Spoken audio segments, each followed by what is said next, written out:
a confession to make. I once made a small fortune financing the international smuggling ring.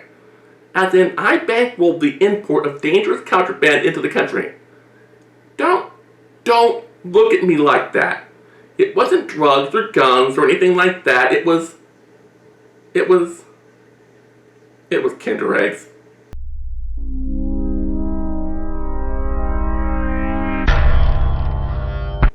What is the problem with that, you ask? I see Kinder Joy eggs at my grocery store all the time. Kinder chocolate is perfectly legal.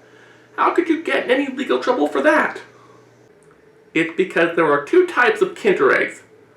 People here in the United States are just starting to become familiar with the Kinder Joy. It's become ubiquitous in grocery stores in recent years. You open them up, on one side there was either chocolate hazelnut or chocolate coconut spread. There is a toy on the other side of the egg. What my team and I brought back in the early 2000s was the Kinder Surprise. Those are a horse of a different color. They're sort of like Cadbury cream eggs, only the cream is sandwiched between two layers of chocolate. Beneath the chocolate shells is a plastic egg with a toy inside. You're supposed to crack the egg and get the toy out before you eat them. The Kinder Joy was legalized in the United States a few years back. The Kinder Surprise is and always has been illegal in the United States thanks to the Federal Food, Drug, and Cosmetic Act of 1906. In the mid-90s, Nestle did their own knockoff of the Kinder Surprise called the Wonder Ball. How they circumvented the law, I don't know. They popped up on shelves around March of 1995. They were discontinued after a lawsuit by the spring of 1997. They were brought back a year later, but disgusting fruit candies that tasted like Flintstones vitamins took a shake replaced the toy inside. The original Wonder Ball made just enough an impression on those of us who were around back then that we remembered them fondly. Let's fast forward to 2004. Two of my friends, who I shall call Todd and Gary, were talking. Todd's dad helped procure DVDs for this video store in Baltimore. They had more than your typical mainstream fare.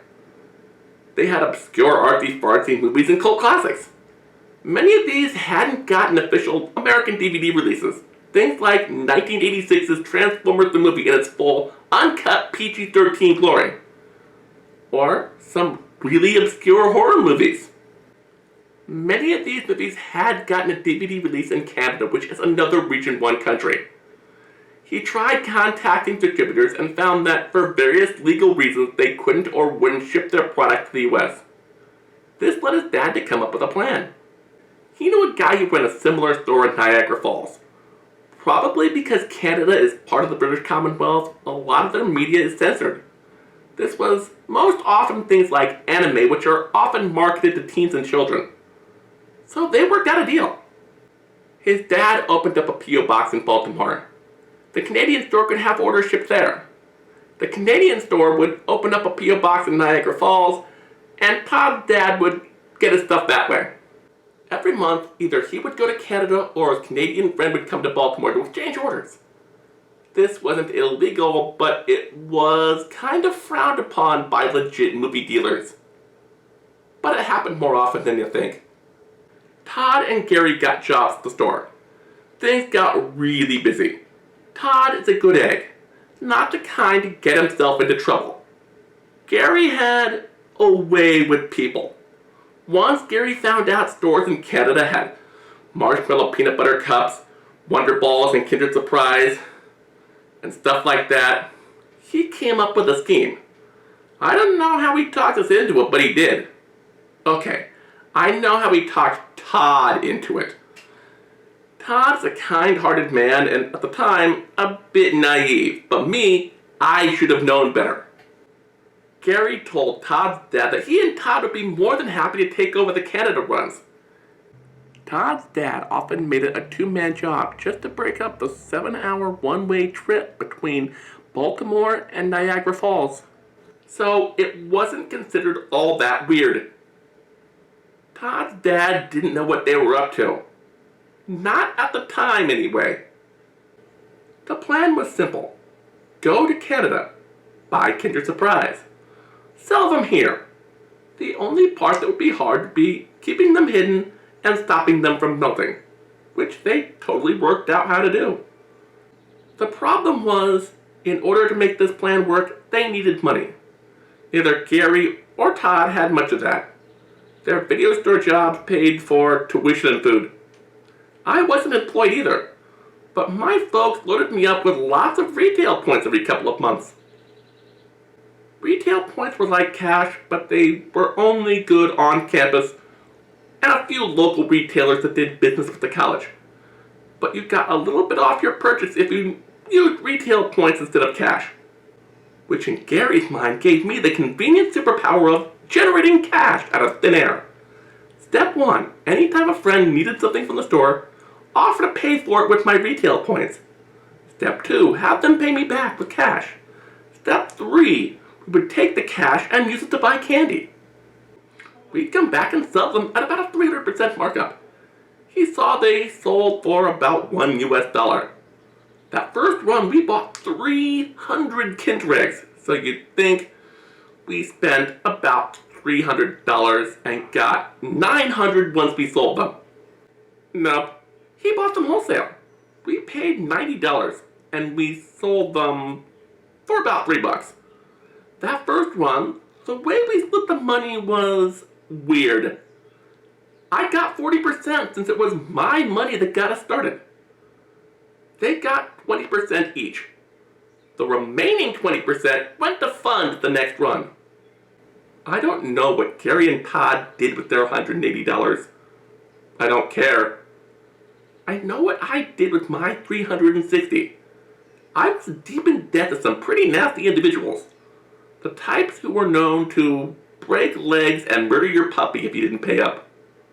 That's right, Columbia DVD Club, Science Fiction Book Club, and Graphic Novel of the Month Club. In total, I owed about $175.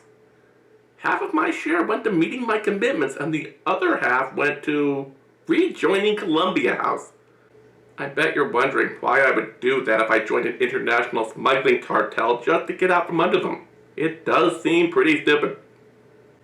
Or it would, if this weren't right in the middle of the commercialistic cluster files known as the holiday season. I wanted to make it look like I spent a lot more than I did on presents. To my credit, I reached half of my next commitment with my first order. That entitled me to an extra free movie from the $10 or less section as long as I paid shipping. Those who watch my other show, Did I Get What I Paid For, know how famously skilled I am at passing up bargain DVDs. Come on, it was Superman 2 for $2.50. How could I say no? A month or two later, we made a second run. It was much larger. Gary and Todd went to Niagara Falls. This time, they barely avoided a random search by the Mounties. They were just lucky the guy in front of them was of First Nations heritage. To all you Native American and First Nations peoples out there, look, I'm not trying to disparage you or make light of your situation in any way. The point of story times isn't to be funny. Oftentimes they are, but the real point is to tell the truth. And the truth is that, while not quite as bad as America's track record with people of color, Canadian cops aren't that much better than your neighbors to the south. Being Canadian, they're just a bit more polite about their blatant racism. Case in point, 2 white Americans who had committed maybe 24 moving violations and looked like they were up to something were allowed to pass through the checkpoint no problem.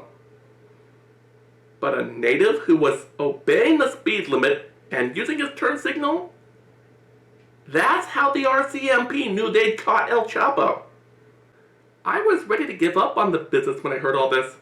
Let them worry about dodging the cops while driving around in a big white van. I was the numbers guy.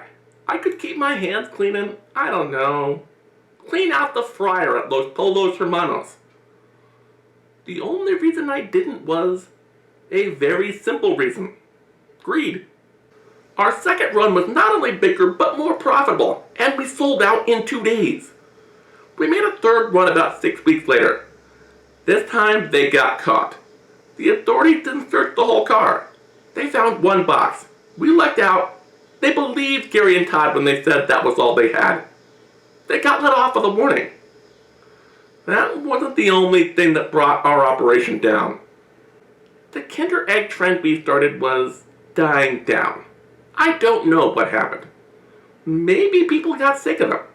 Maybe they completed their Smurf sets. Or maybe the guy smuggling in real Cadbury eggs from the UK made us irrelevant.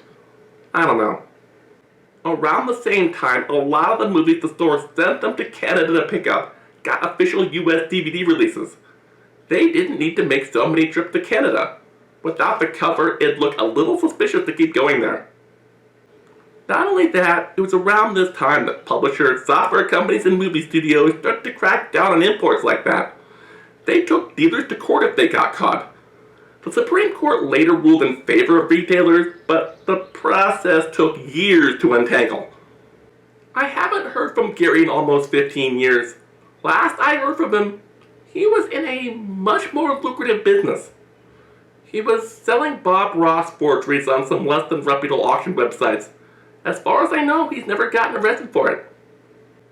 I ran into Todd during my last big Baltimore trip about a decade back. He went into a lower paying but much less stressful career. He was an assistant advertising and marketing director for Black & Decker. As for me, well, if I were successful at anything, you'd think I'd have more than 23 subscribers. I hope you enjoyed this story time. If you did, slam the like button. If you want to support this and other great programming on this channel, go to patreon.com/ParityEraFilms. If you don't want to miss the next story time, hit the bell and subscribe.